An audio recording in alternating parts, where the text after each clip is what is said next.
Okay, so as we get ready to round off, over about 360 representatives, 109 senators. In the that's for the legislature. In the executive, we have over 40 members of cabinet. That's the federal cabinet. How are we going to one of the spokesperson talked about reducing cost of governance and all of that.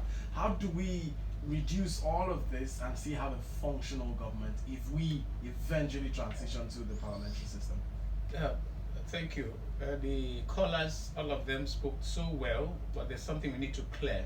Okono talked about people who are in government at state level who praise the state governments, including even any administration that had failed.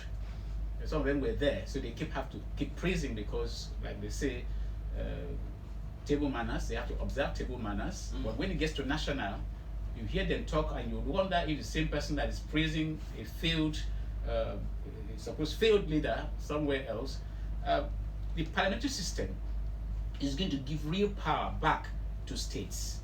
Because for me and for people who should know what should be applicable, we are not going to go into regional government as was in 1960.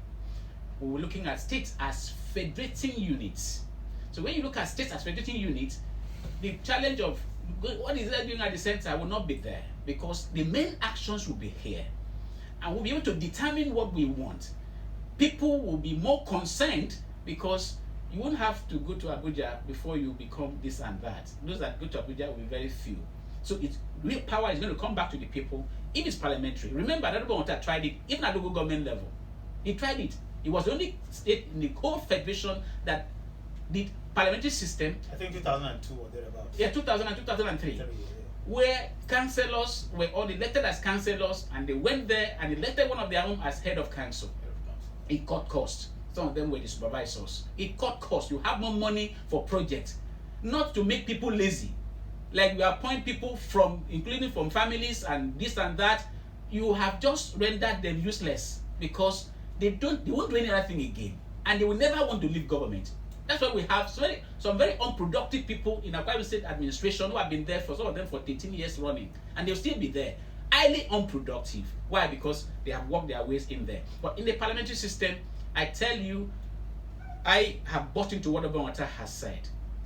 I didn't do that when Buhari was there, because I knew that it would be a waste of time even talking about it, because they wouldn't understand such a thing. Now, the chips are down.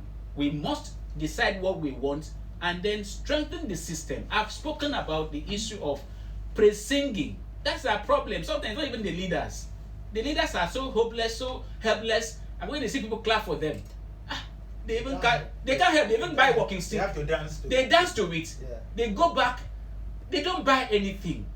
The same poor people that have been impoverished will come and dance for them, even give them cows, give them food produce when they go to their communities. And the man will not even respond with even giving them any amenity. So the citizens have themselves to blame, but with the kind of conversation that is being stirred up now, things will be different. Please permit me to just read out a paragraph or so from what Obama said about this system. Because of time, that will be just like 30 seconds.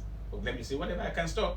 He said it took 7 years from the time that Anthony now removed the motion for Nigeria's independence in 1953 till 1960 for our founding fathers to painstakingly negotiate the way out and work out a suitable constitution and governance structure for the union. Those negotiations resulted in 1960 independence constitution for Nigeria. The provision of that constitution, as agreed by all the diverse peoples of this country, leave nobody in any doubt as to the manner in which the country was to be governed and administered.